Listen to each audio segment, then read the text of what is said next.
Susan, thank you so much for that kind introduction. And thank you to the staff and faculty of the Department of Communication Studies for welcoming me here this year as the Marsh Professor. Thanks to the Marsh family for the opportunity to do this incredible job for a year here at the University of Michigan. Thank you to my students who have taught me so much this year about how to build engaging websites and make sense of Boko Haram's media strategy and pick up hot guys at Skeeps. I wish I were younger for that one, but I guess whenever you learn it, it's okay. Thanks also to the Knight Wallace Fellowship and especially to Charles Eisendrath, who's here somewhere. The fellowship brought me here to Ann Arbor nearly 2 years ago for a fabulous 8 months of study, reflection, and travel that renewed my faith in the future of journalism, truly. I also, it's fitting, I'm going to be reading from this here tonight, which I'll talk to you a little bit more about in a second, but it's fitting that I should be because I did a lot of the last parts of the writing and the revising here when I was a Knight Wallace Fellow, and also did a lot of work this year on the book as a Marsh Professor. So it's really nice for me to have a chance to be able to share this first publicly with this audience. Sometimes the events of a single day tell the story of a war. On November 4th, 2008, voters in the United States elected Barack Obama president, laying the groundwork for an expanded counterinsurgency campaign in Afghanistan.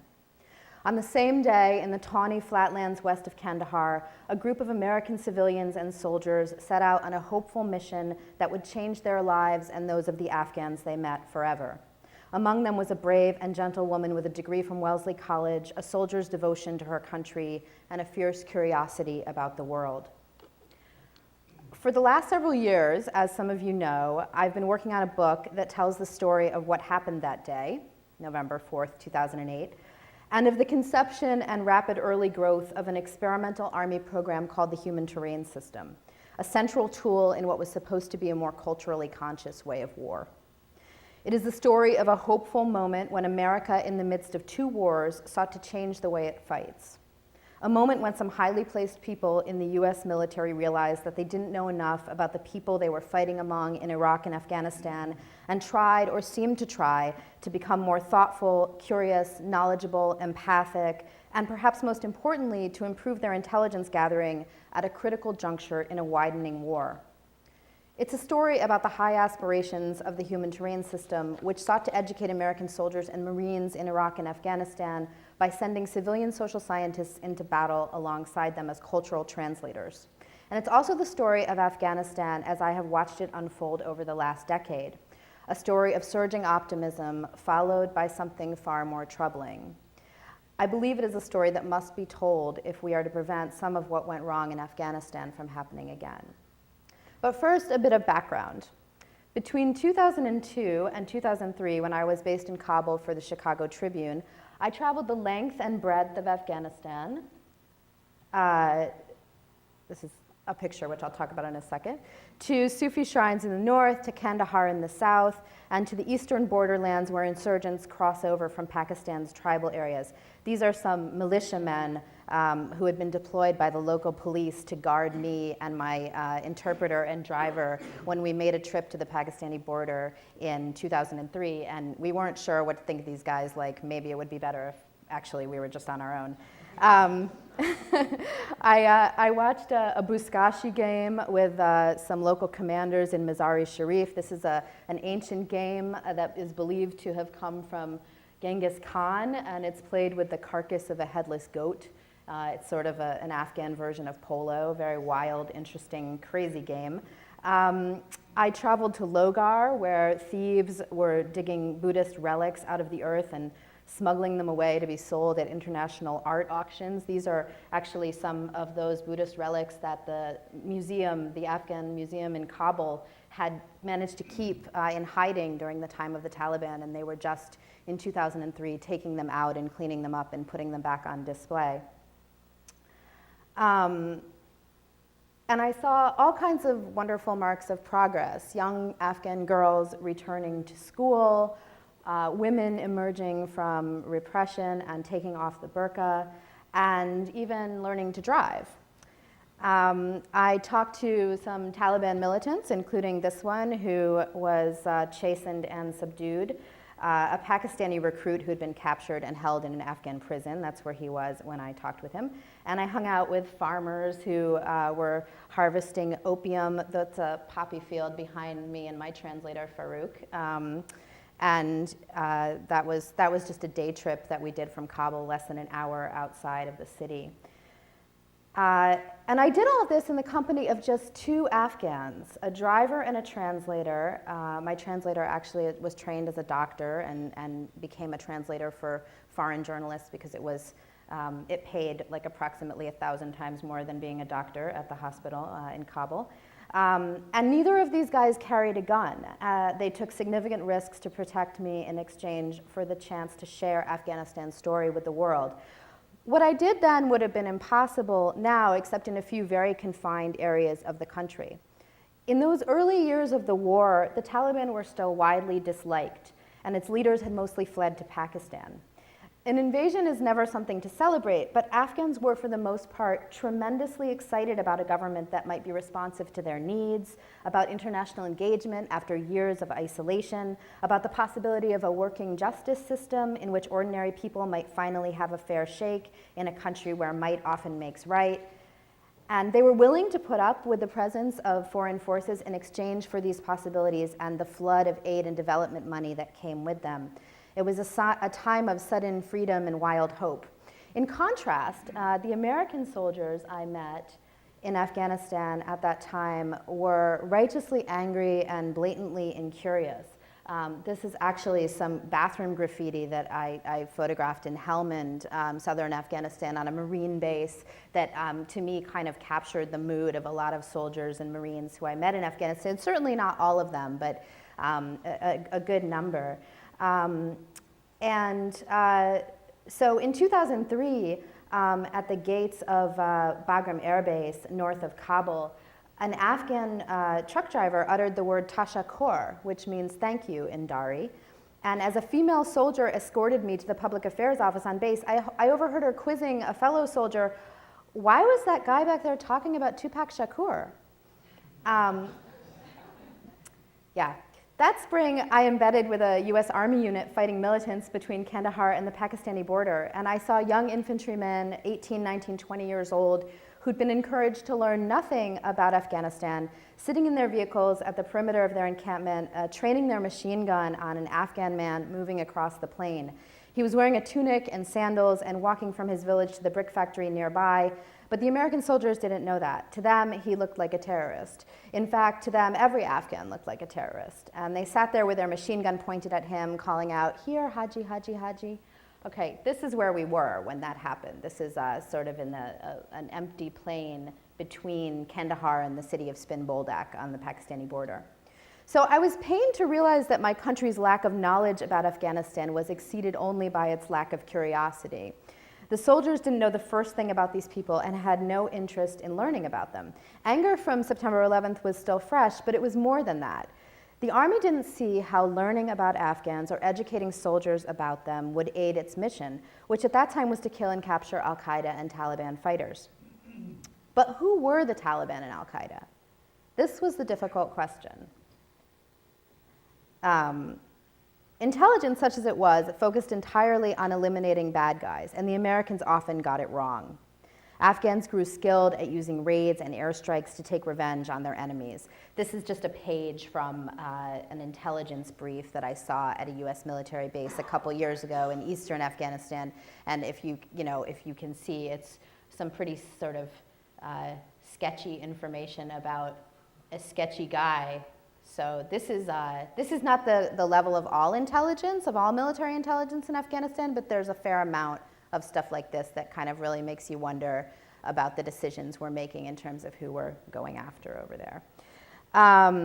Farmers and taxi drivers were picked up and sent to Gitmo, and many civilians were killed. This is actually a story I did in 2003 for the Tribune. This man had lost all 9 of his children in a single night to an American bomb. that fell on his house, and it was one of the worst civilian casualties incidents that had happened up until that point. So during this time, I watched as the Americans methodically alienated a friendly population. And then the US basically turned away, distracted by Iraq, and convinced that the war in Afghanistan was over. So I left Afghanistan in 2004, and I moved back to the States. I didn't understand it then, but I was trying to make sense of my own country the way we journalists do, by writing about it. When I returned to Kabul 3 years later, little of what Afghans had hoped for in those early years had come to pass. An unsavory nexus of drugs, crime, and official corruption was crippling the government and feeding the insurgency, which had gained strength and support in areas that had never been friendly to the Taliban.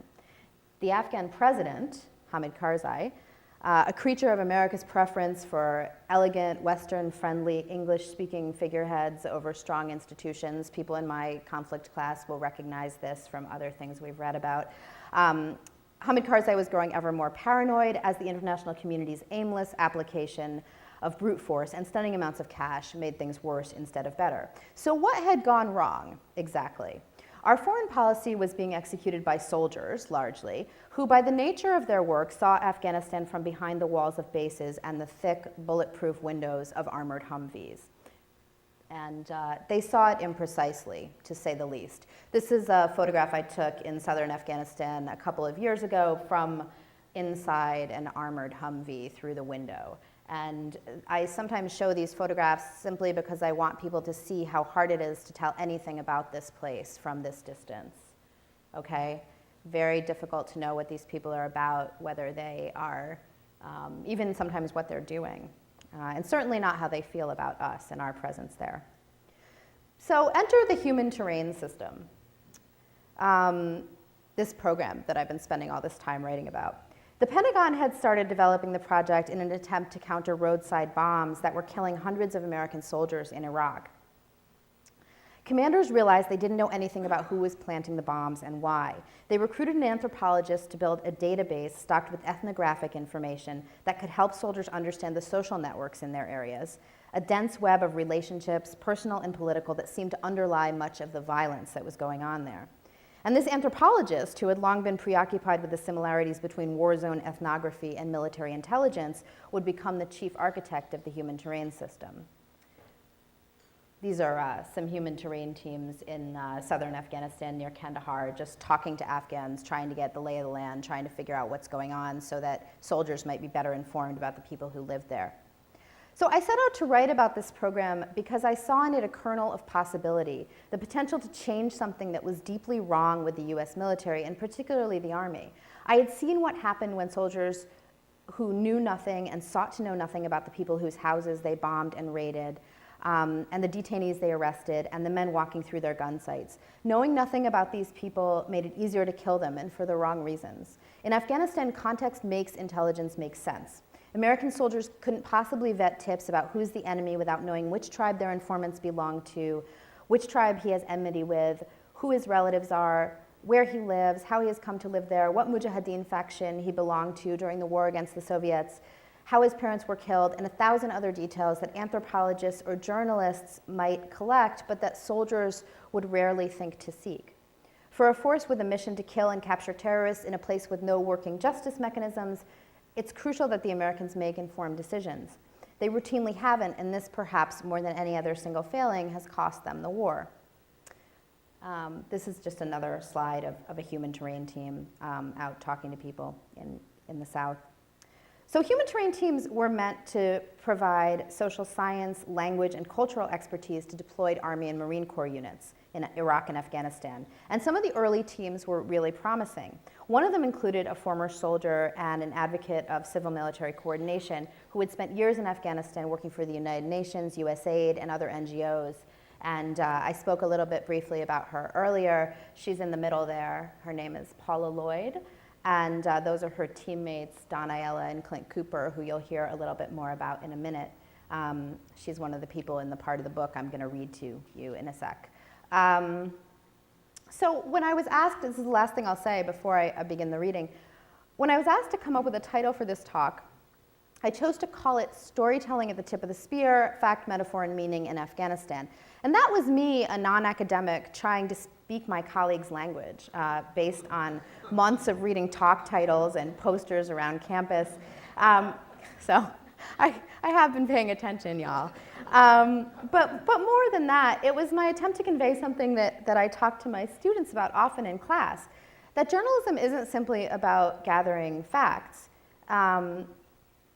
It is also, or should be, an interpretive act, and controversial as this may sound, also an imaginative one. This book, in particular the chapter I'm going to read to you today, uses facts to describe actual events, but those events are also a metaphor for the larger war, and they aim to convey meaning, as we humans always have, through story. This chapter is based on interviews with more than a dozen soldiers and American and Afghan civilians and hundreds of pages of documents. As you might imagine, not all of these sources agreed about how things went down or told the story the same way.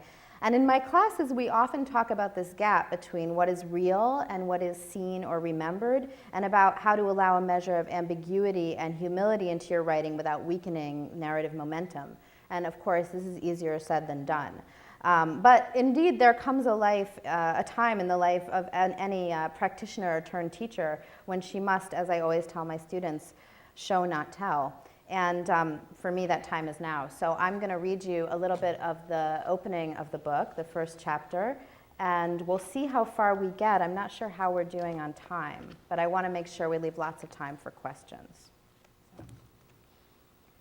And before I do that, can everybody hear me okay still, even in the back? Okay, great.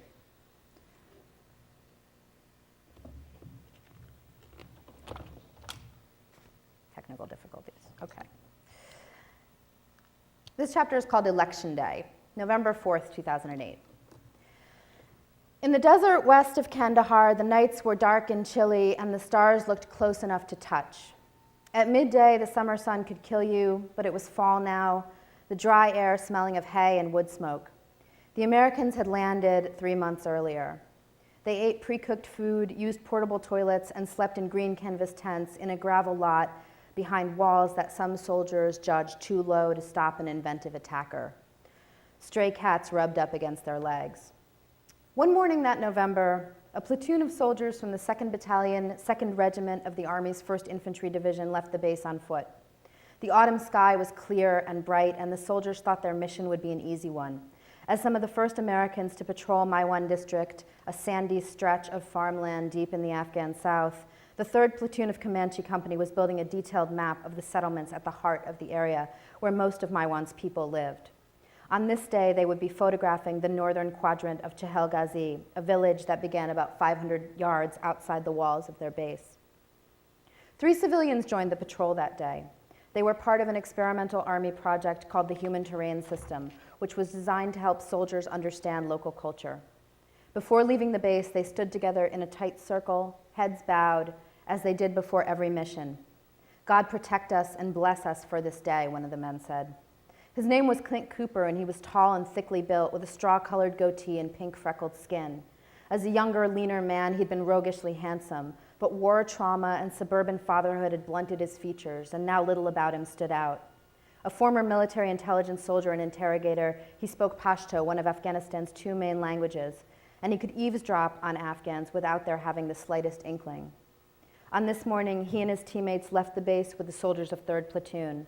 They passed HESCO bags filled with crushed stone, rings of concertina wire, concrete blast walls, and Afghan security guards, smiling in borrowed uniforms and baseball caps.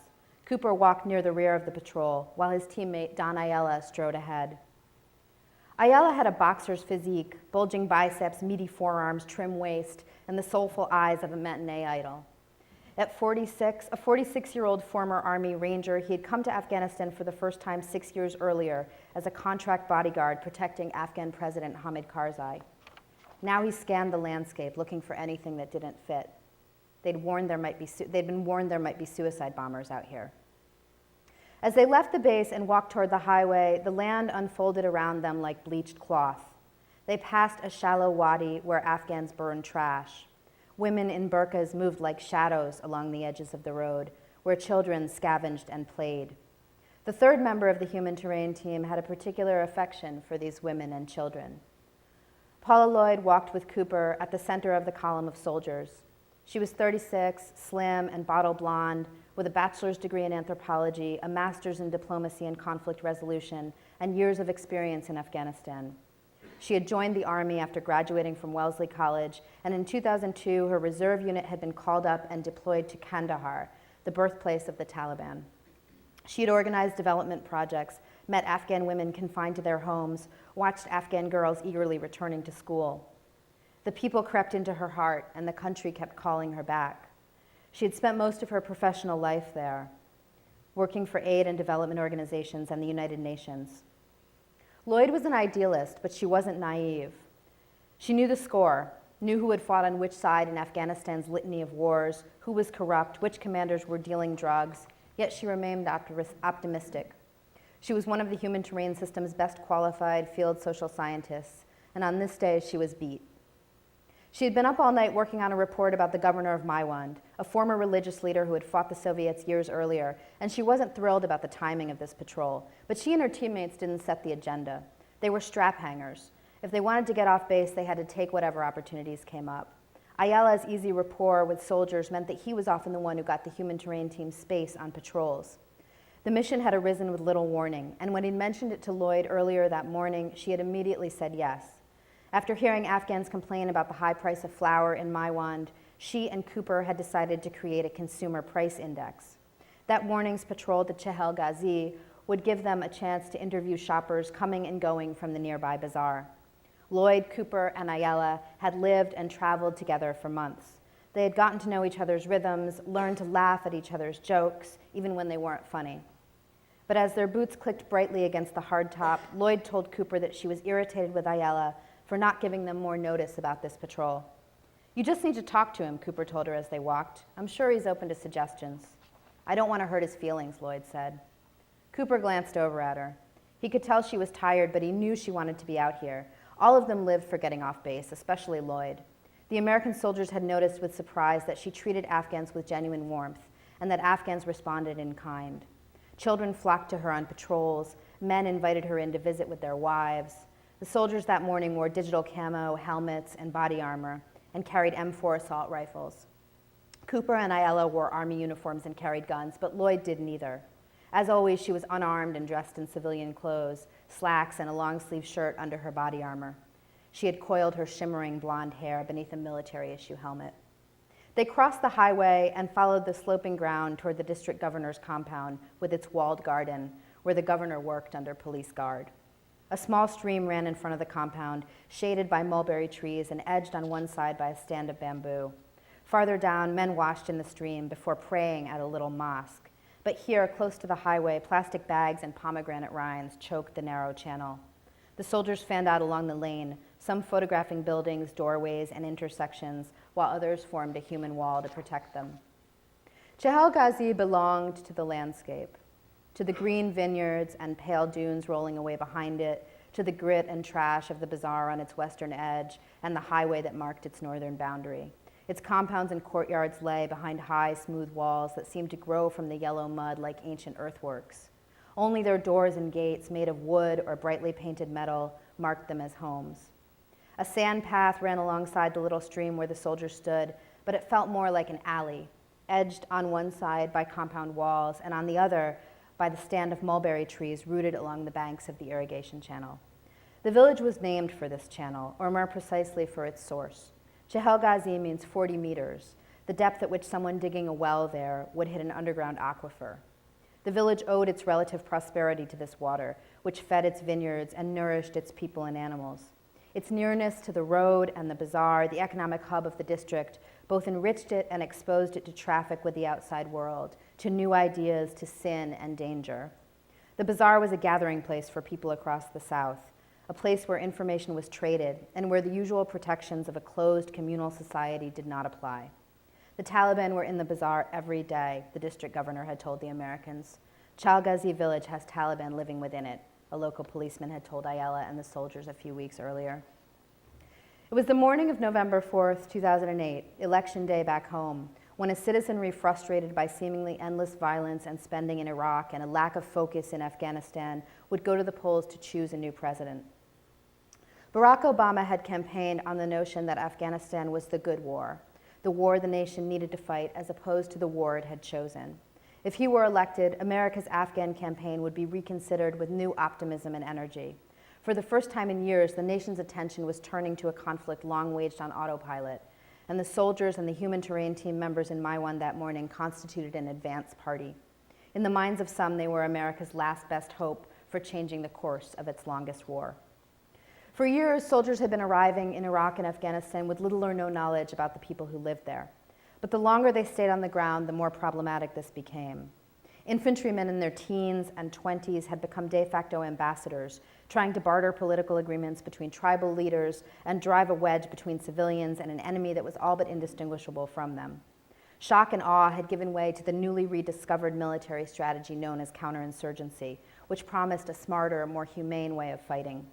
The strategy's greatest champion, General David Petraeus, had recently taken charge of Central Command, where he oversaw American military efforts in both Iraq and Afghanistan. Petraeus spoke of Afghanistan's human terrain as the decisive battleground for U.S. forces, and by human terrain, he meant the Afghan people.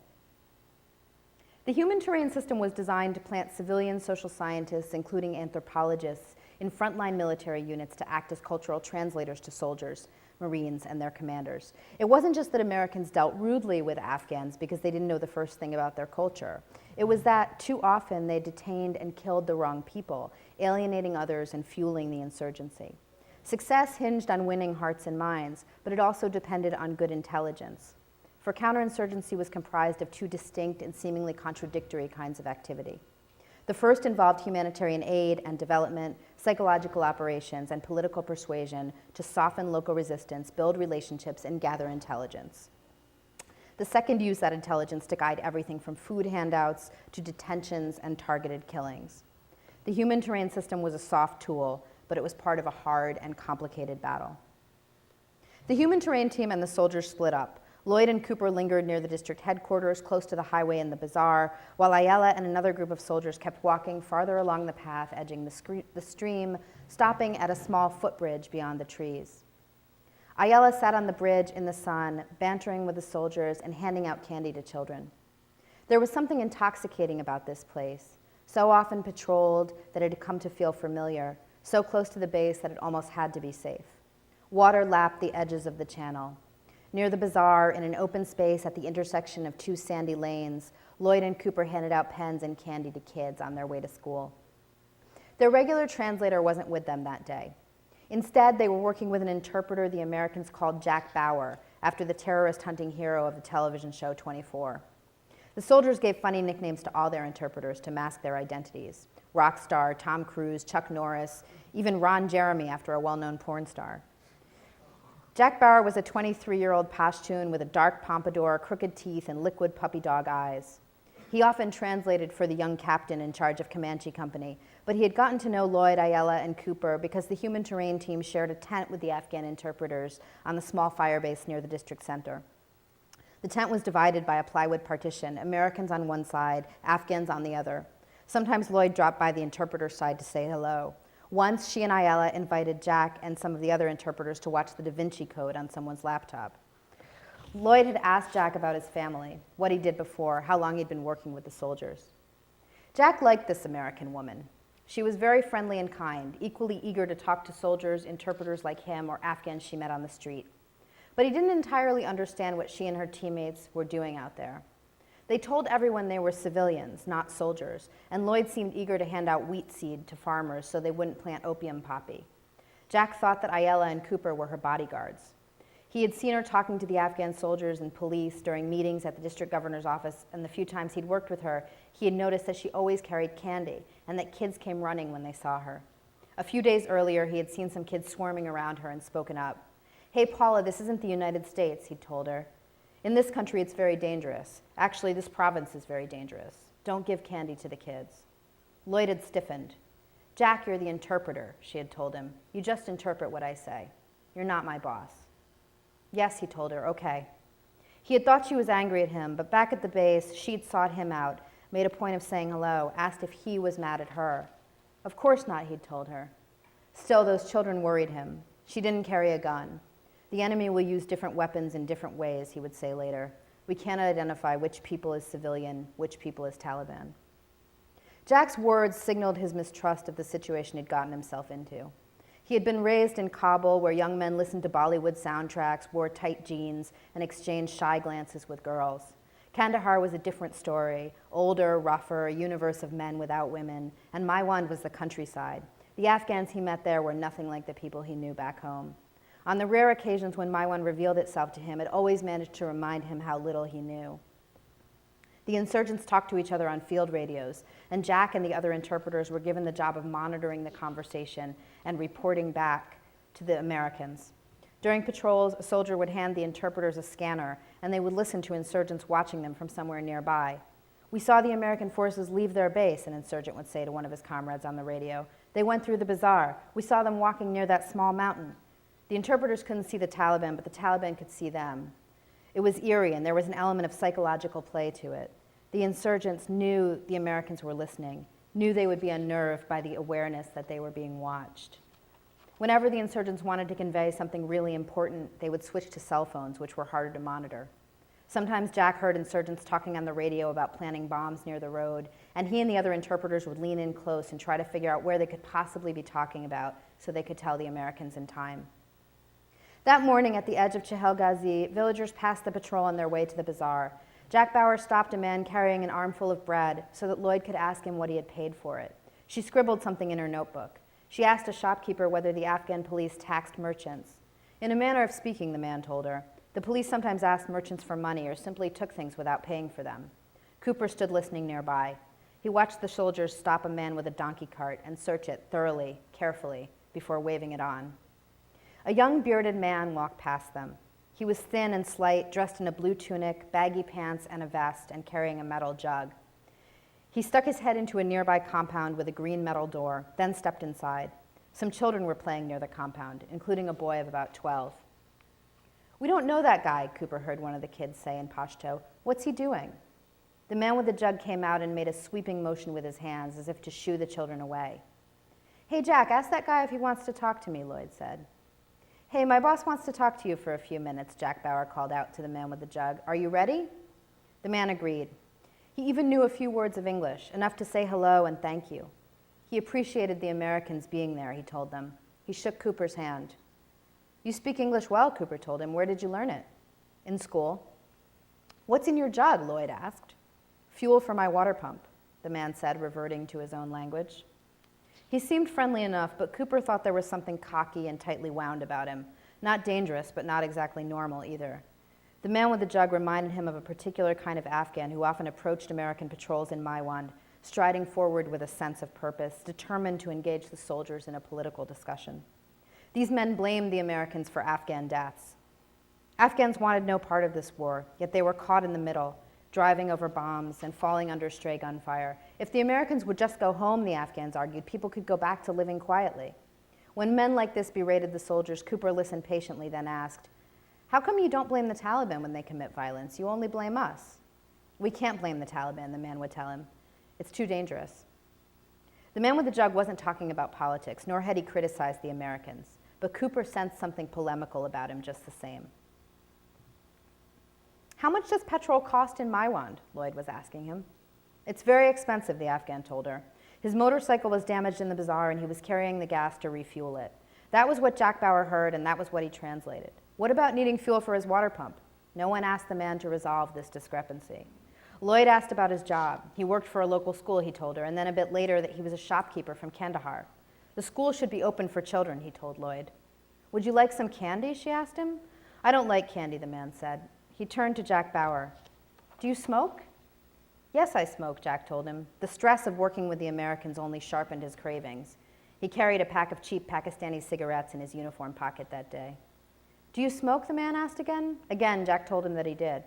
About 15 minutes passed in this scattershot conversation before the Afghan with the jug of fuel moved away. Cooper had been standing a few feet off, watching and listening, but now he turned to talk to an old man coming from the bazaar. The man had a white beard, and Cooper greeted him with elaborate politeness, asking about his family and where he came from. He was vaguely aware that the man with the jug had returned and was talking to Lloyd again. For a while, another Afghan came up and stood next to the first man. The second Afghan had a brown beard and friendly eyes. Cooper thought he must live in the compound with the green door a few feet from where they were standing, the one the man with the jug had ducked into before Jack had flagged him down. After a few minutes, the friendly-eyed man turned and walked away. Cooper glanced over and saw that the man with the jug had set it on the ground and was gesticulating with his hands. He had now been talking to Lloyd for nearly half an hour. The platoon medic, standing a few feet away, noticed that the Afghan was playing with a plastic lighter, turning it over in his hands. About 15 feet off, a handful of soldiers formed a loose wall, shielding their platoon mates and the human terrain team members from the bazaar. They stopped people and checked them for weapons before allowing them past, but now a knot of Afghan men formed around the soldiers, trying to tell them something. The Americans didn't understand. The closest interpreter was Jack Bauer. "Hey, Jack," a soldier yelled. Jack turned to answer, turned away from Lloyd and the man with the jug. Suddenly, he felt a rush of air and a blast of heat and saw a bright plume of flame at the edge of his vision. Cooper was still talking to the old man, his back to Lloyd, when he heard a gigantic whoosh. He turned and saw where she had stood a column of flame shooting skyward, so large and furious that he had to step back to avoid being engulfed. The heat was like a solid wall, forcing him away. He could see the dark outline of her body in the center of the fire, which burned a hot orange. She was small, slender, stumbling, curling inward. Very softly behind the crackle and hiss of the flames, he heard her calling his name. It's strange what you think about at moments like this. Cooper thought about the kids who had been standing around. Where were they? He saw that they had disappeared, and he felt relieved that they didn't have to see this. Then he saw the Afghan who had been talking to Lloyd, the man with the jug, running away down the lane, flames leaping from his clothes, his metal pitcher bouncing away into the stream. Cooper considered shooting him, but he could see dim shapes further down. More soldiers waited there, he knew, on the footbridge where Ayala sat. The man with the jug was running straight toward them. Cooper turned back to Lloyd. From then on, his only thought was how to get to her and put the fire out. He thought, stop, drop, and roll. He wanted to yell these words, and maybe he did, a simple and memorable childhood lesson about what to do in case you catch fire, a phrase he had taught his own kids. He thought he would take off his shirt and throw it over her to smother the flames, so he hurled down his gun and tore off his helmet and body armor, but he'd forgotten that he wasn't wearing the regular uniform blouse, big and loose and made of thick fireproof material. The tight-fitting military-issue shirt he had on that day would be useless against the flames. The platoon leader, a 26-year-old lieutenant named Matthew Pathick, yelled for the soldiers to get Lloyd into the stream, but he quickly realized that the flames were too high for anyone to get near her. So he filled his helmet with water and shouted at the others to help. Jack Bauer was already standing in the water. When he'd seen the flames, his first thought had been that he was on fire, so he'd run and jumped into the little stream. Now he and Cooper and the soldiers knelt and scooped helmets full of water toward Lloyd. They tossed handfuls of dirt and sand to quell the flames. She had been standing hunched over like a bending branch, and now she fell. The medic was saying something, drawing closer, reaching for her ankle. Cooper grasped her other leg. With Jack Bauer and another interpreter, the men pulled her across the dirt toward the stream and lowered her into the water. When the flames were extinguished, they lifted her out and gently laid her on the sand. She was shaking. They cut off her body armor and what was left of her clothes, and she lay there in her underwear in the dirt, small and frail and shockingly exposed. She looked so tiny, Cooper thought. He pulled her watch off her wrist, and the melting rubber stretched hot and elastic like silly putty. He would remember this later, physical evidence of how fast and completely the world had changed, how things were normal until suddenly they weren't, so that one minute your friend was standing there smiling and talking, and then she was on fire and no one could get to her, and then you had to dip her in a gutter to put the fire out, and now she was lying almost naked in a place where you hardly ever saw a woman outdoors, let alone unclothed. Cooper felt an immense tenderness for her and a growing, directionless rage. Jack Bauer, shocked by her nakedness, unwound his cotton scarf and began to lay it over her body, but the platoon medic told him to stop. Her skin was too hot. The fabric would stick to her. A few feet away, the ground was still burning. The medic quickly went to work. When they'd pulled her out of the water, he had thought she was dead. Her body had started to freeze up, but now she was telling him she couldn't feel anything in her arms. Cooper was afraid to look at her. "I'm cold," she said, "I'm cold." And then, "You guys got the flame out really quick. Does it look bad?" "It just looks like a bad sunburn," Cooper told her. He was lying. The only parts of her that weren't burned were her ankles and feet, where her boots had covered her skin. Her face and thighs were a deep reddish pink, and there was faint gray charring on her cheeks, as if someone had rubbed her skin with coal. Maybe it isn't that serious, he thought. God, I hope it isn't. Gently, he lifted off her helmet and found her hair wet and dirty, but otherwise untouched. Lloyd took meticulous care of her hair, lugging footlockers of products into the desert and brushing it until it shone. Your hair looks perfect, he told her. You're about to go through a very difficult struggle. You can ask God for help. Cooper was a lifelong Mormon, but Lloyd had told him she wasn't sure she believed in God. I was mad at Don, she murmured with the ghost of a smile. I hope it didn't ruin our prayer. She was talking about the surprise of the patrol, her tiredness, and her momentary frustration with Ayala, and she was teasing, Cooper realized. She was still there, but she started shaking again. She could smell gasoline, she told him. She couldn't get the taste of it out of her mouth. I'm cold, she said. I'm freezing. Don't worry, you're always cold. Thank you.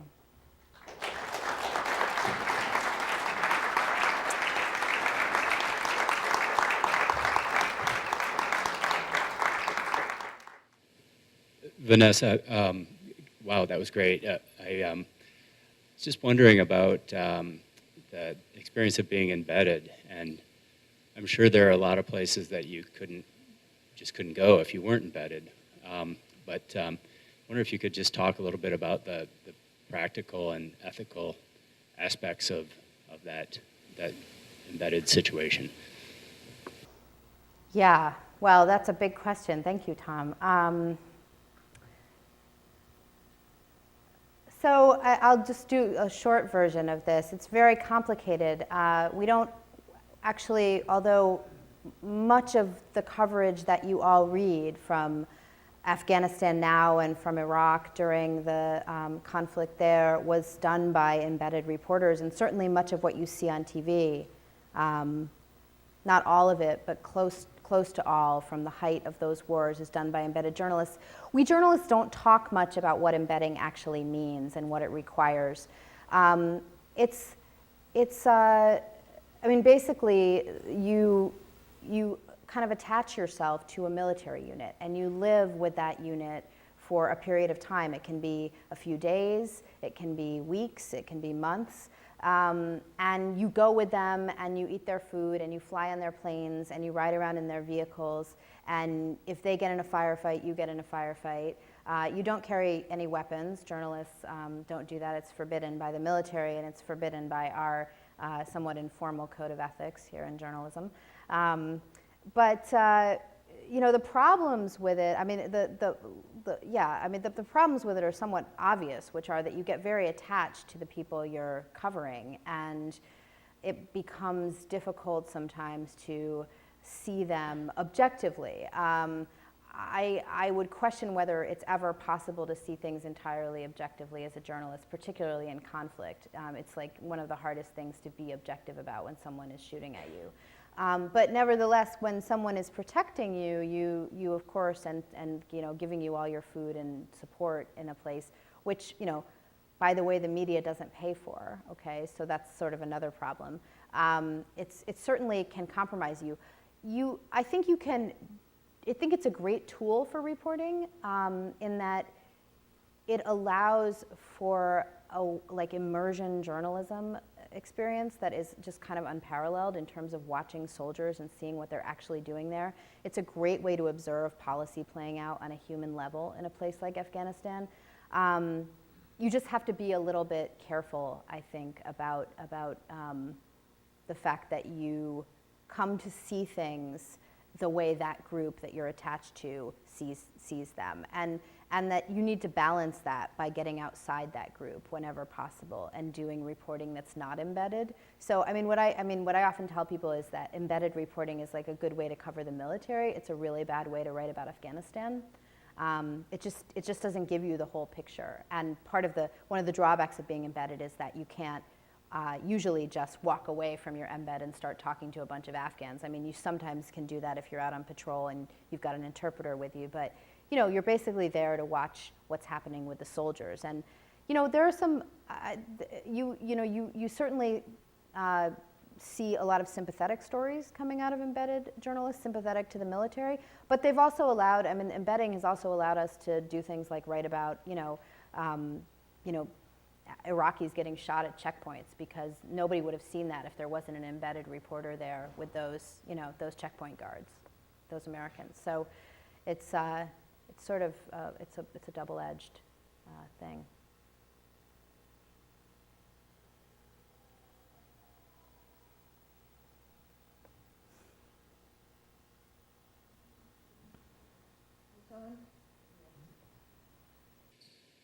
Do you find yourself voicing the concerns that you have that you might put into writing with the people that you're embedded with? Like, do you get into any debates or discussions with them about the things that you might write down? Do you mean like my concerns about objectivity, or my concerns about what they're doing? Yeah, the latter, okay. Yeah, I mean, because usually if you see something that you think is concerning, you have to ask some questions about it. So you do end up talking to them about it.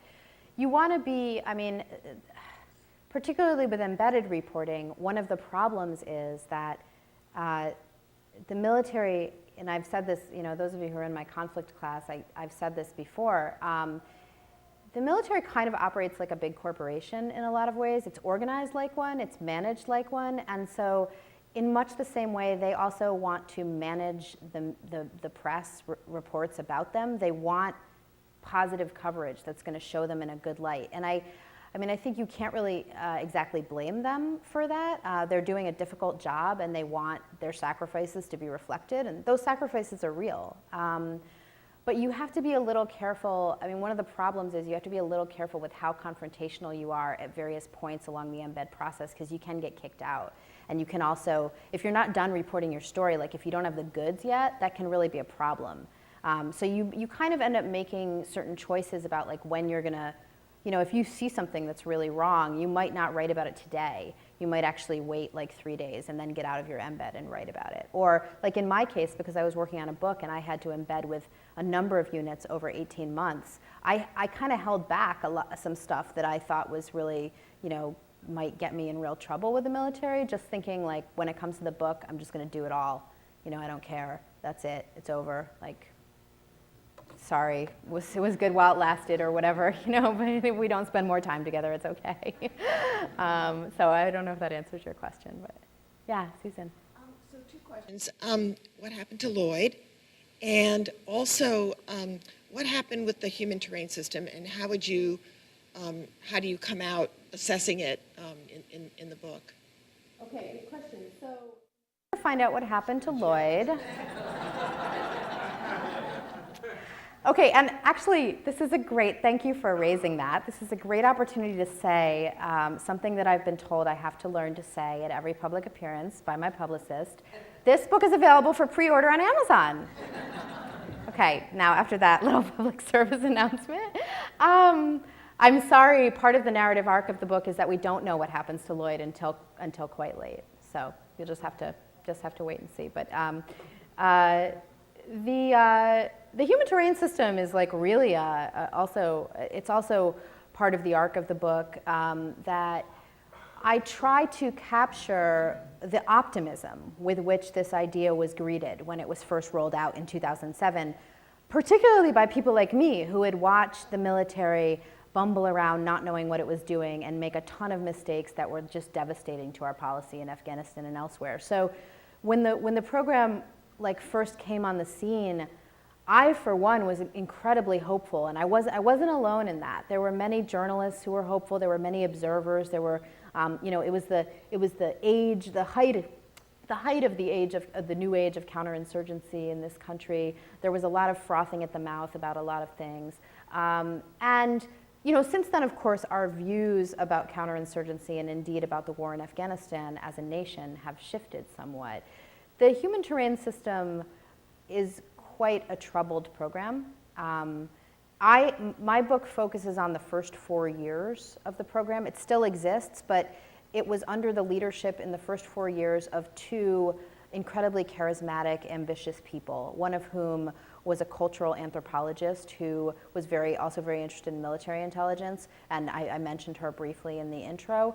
And the other one was a retired Army colonel, Special Forces colonel, who really felt that it was his duty to stop the Army from being so ethnocentric and making so many mistakes. So they got this, from various corners of the Pentagon, this program came into being, and then as soon as people in the military heard about it, the demand for it was so great that what happened is what often happens in war, that without thinking about like any of the what we call second order effects or like any of the consequences, the Pentagon just said, build this program, give us these teams now, and give us more and more and more of them because we want to put them everywhere. I mean, this became, they scaled up within a few years from just like, you know, I think their first tranche of money was to create 5 teams. Within just a few years, they had 41 teams in Afghanistan and 11 in Iraq, and that number kind of switched depending on where the focus of troops was. That was when we were drawing down in Iraq and building up in Afghanistan around 2010, 2011. And so it was put together very fast in the middle of 2 wars with this voracious, all this money available for it all of a sudden, and a very hungry army that wanted these teams. And as a result, the teams just weren't nearly as good as they should have been, and the leadership was also pretty flawed. And there, you know, again, there's more to read about how this program, which began with such a hopeful idea, kind of became something that, you know, that a lot of people were really skeptical about whether we should have embarked on it all, certainly in the way that we did in the midst of 2 wars. I think the upshot for me is that we can't stop thinking about these problems and these questions, and that's what we do. We only think about them when we're in the middle of a war, and that's exactly the wrong time to be thinking about the fact that we don't know much about Afghans. Like, we need to be thinking about that now. Back there. Oh, okay. I have Patty first. Vanessa, the story that you read, was this something that you yourself saw? Is it something that you described from first-hand experience? And if not, what were your sources and how did you put the story together? Yeah, so the scene I read is one that I did not witness, okay? And in my narrative journalism class, we talk a lot about how to turn facts that you gather into scenes, and so also like, so the drawbacks and the strengths of doing that. It was a scene that I had to write because it's totally central to the rest of the book. I spent many hours interviewing probably close to 24 people who were there that day or had intimate knowledge of what happened. And I relied on court documents and a nearly 400-page Army investigative report about the incident that I had to get through the Freedom of Information Act. But yeah, I mean, it's based on a number of sources. And also on, I mean, I should say, I have embedded with both this unit that I describe in that scene. I was out there a few months after this happened, and so I spent more than a month out in this area in Maiwand district with that unit, with those very same soldiers about a few months after it. And then about a year after it, I went out again with another group of soldiers that was stationed there, and I actually walked the same patrol route that Lloyd had been on that day, and took some video. So I've been out there myself and photographed it, and I was very clear on what things looked like.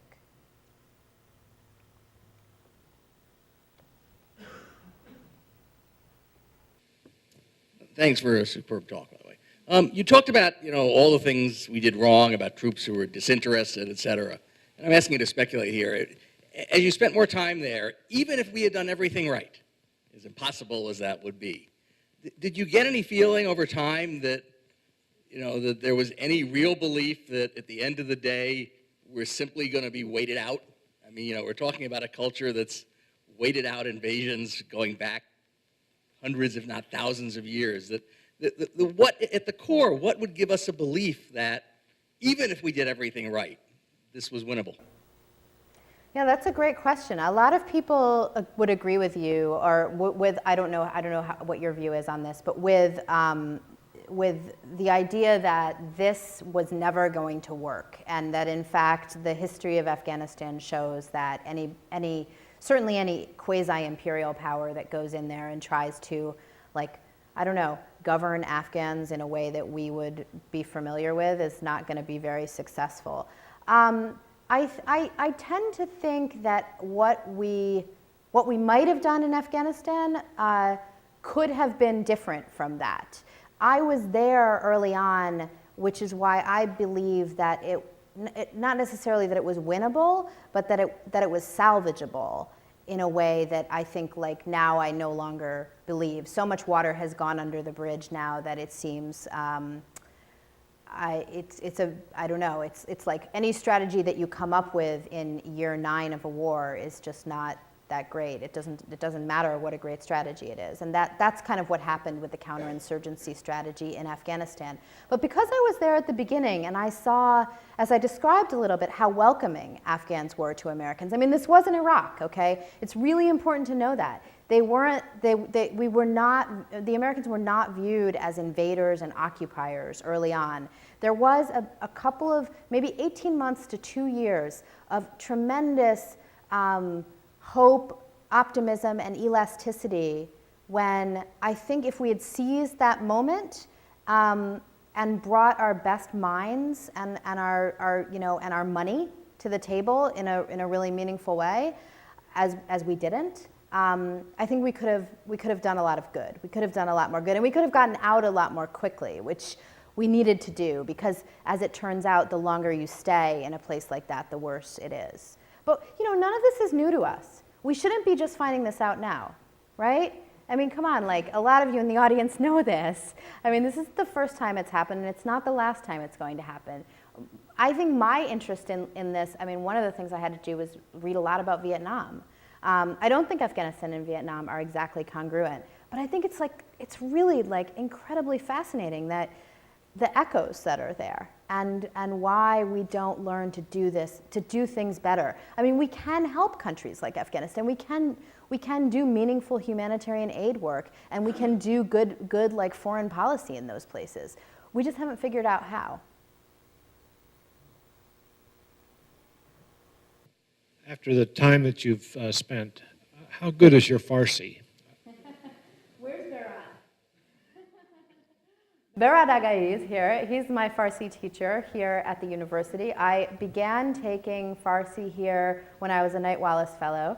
So I'm in my second year. I'm not going to speak any of it for you now, but maybe afterwards we can have a little conversation in Farsi. Actually, Afghans speak 2 languages. Dari, which is a cousin of Farsi. It's sort of like, I think Berat kind of talks about it as like, it's like Middle English, like to Dari, or Dari is to Farsi what Middle English is to our English.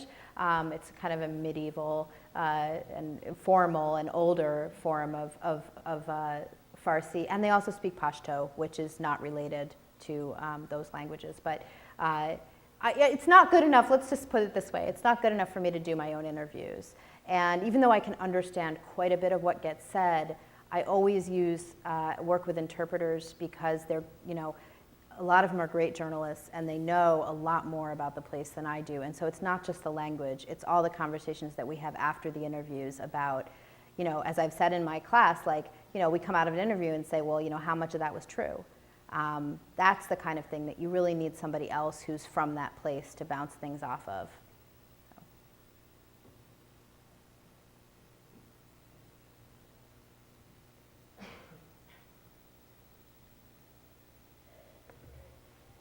Hi. I was wondering how your experience and the interviews you conducted would have changed if you weren't a Western white woman. What a good question. Well, I don't know, right? Because I've never not been a Western white woman, sadly. It definitely changes things. I mean, as I've said, so this question is from Lucy, who's taken 2 of my classes. And so she knows that I talk about this a lot, but who you are and what you look like and the fact that you're even there completely changes the situation in a place, really anywhere, but certainly in a place like Afghanistan. I went to South Asia as a young freelancer in my mid-20s, and I had been working at, actually my first job was at the Toledo Blade here, just an hour south of here in Ohio, and then at the Chicago Tribune in Chicago. And I had been taught that you were supposed to like be objective and be an observer and fade into the background. Well, I'll tell you what, I landed in New Delhi in like September of 2001, and then was soon in Pakistan, and then was in Afghanistan, and like walking into a room full of like militiamen eating kebabs in the Kabul, like who had just defeated the Taliban. It was like, I wasn't blending in. You know, it wasn't like I was gonna be like, I'm the, you know, I was just gonna, it was like everybody was looking at me and I was part of the story immediately, and I changed the story. Everybody, you know, people wanted to talk to me because I was an avatar of this place. I represented America and American interest, and I was this like megaphone for them. These lives would have been invisible, and they knew, like they weren't talking to me. I mean, it certainly didn't have anything to do with they liked me so much. It was just like somebody was gonna hear them, and it wasn't just me who was gonna hear them. But it makes a tremendous difference. And you know, for good or for ill. For me, almost always, it's been positive, but it's not always positive.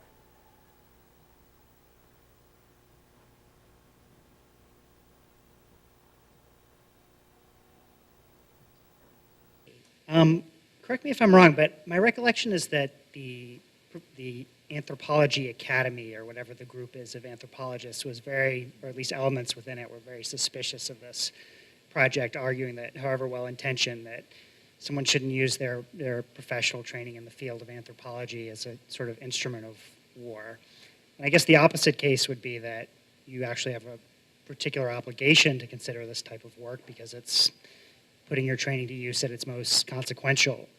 And I was just wondering, after completing this book, if you had sided on one side or the other of that argument. Good question. Are there any anthropologists here? I did invite some, so that's interesting. Okay. This is incredibly controversial. Okay, what this program did, and particularly the way that this program. You're absolutely right, Justin. The way this program was put into effect. It was like sticking a thumb in the eye of the academic anthropological, particularly cultural anthropologists in the academic world. The American Anthropological Association, which is an 11,000 member organization, came out very early against the program, saying it was, even before they really knew too much about it, but just basically saying, you know, exactly what you've said, that ethically it's untenable. It puts anthropologists in an impossible bind because their first responsibility is to do no harm to the people they study, and yet here they are going out with the military and learning about Afghans who then may become the objects of military action, and actually that some of that might be based on, is that something I'm doing? Okay, I don't know if anybody else can hear it. That might be based on even some knowledge that they contributed. And the counter argument, which was made by the cultural anthropologists who helped create the program, is also exactly what you said, that like, what are you doing standing on the sidelines? Why aren't you helping make the military smarter? Because they're obviously making all these mistakes and they don't know the answer to these questions. They don't know the complexities of these tribes or what these, you know, ancient, you know, or recent, you know, problems are between different ethnic groups in these places. And because of that, they're just making a mess of it. I feel like actually, so this is not gonna be very satisfying, but I think that both of them are right. The anthropologists are absolutely right that this program was not set up carefully enough to be respectful of the ethical guidelines that many of them would see as really central to the work that they do. On the other hand, like, there's no question that this kind of knowledge is needed by the military, and that having a stupid military, like, you can't both complain about the military being like a blunt instrument and not knowing what it's doing, and then say, well, we're not going to use any of our expertise that we have in like our intellectual capital in this country to help them be smarter. And so what a lot of anthropologists have said, and actually this is kind of an untold story, is like, we can do things to make the military smarter. We just can't embed with military units in frontline situations and gather information about people who you might be targeting later as enemies. But like, you know, we can do pre-deployment cultural training for you. Or we can, you know, we can create certain kinds of computer modules that you could use when you're out there to help. Or we could stock databases, we could do research, we can write papers that you can read. We can study the military and find out like what would make, how the military could be organized differently so that it would, would be more responsive to these concerns. So there's kind of this whole middle ground that's not talked about of anthropologists who are currently working with the military or with the defense establishment in some way, but not in ways that are as ethically untenable as the human terrain system. We have time for one more question. There is one.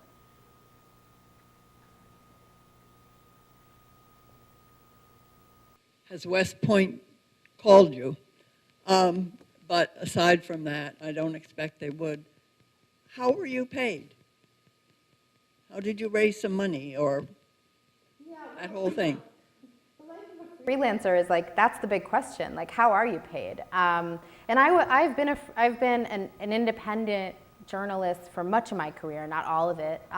So I started out on this project. I mean, when I was first in Afghanistan, I was working for the Chicago Tribune on a contract there, and so they were paying my salary and paying for my translators and paying for a house for me to live in. And that was sort of early on in the war for a couple years when I was able to go all over the country. And that gave me, I think, the background and the knowledge about Afghanistan that I needed to do this later reporting on this program, because much of the later reporting has been embedded with the military, and I simply wouldn't have felt confident. I mean, every trip I've made to Afghanistan for the book, I spent some time unembedded as well, but I wouldn't have felt confident writing about this country in the way that I have in the book and about Afghans if I hadn't spent a year and a half basically on my own, rolling around the country, going to villages, talking to people early on when it was safe enough to do that. Okay, it's no longer safe enough to do that. When I went back and started working on the reporting for this book, I initially went on an assignment from the Washington Post Sunday magazine, and I got a grant. The Post sent me on one trip, and I got a grant from an organization called the Pulitzer Center on Crisis Reporting, which gives money to journalists, either independent or on staff at places, to do international work. Because the fact is, as some of you may know, many news organizations have simply stopped being able to pay or stopped choosing to pay for that kind of reporting. And so, that was how I started, and I cobbled together grants. I did stories on the side. I sold my book and got an advance, and so that helped me for a while. But this is an odd moment in journalism, particularly for people who do international work. It's a time in which half or 2/3 of your time is spent like figuring out how you're going to pay for your trips and how you're going to, God forbid, like keep the lights on and pay the rent in wherever you're living between those trips, rather than thinking about necessarily the kinds of stories you're going to do, although hopefully you get a little time to do that too. Please join me in thanking Vanessa for a spectacular talk.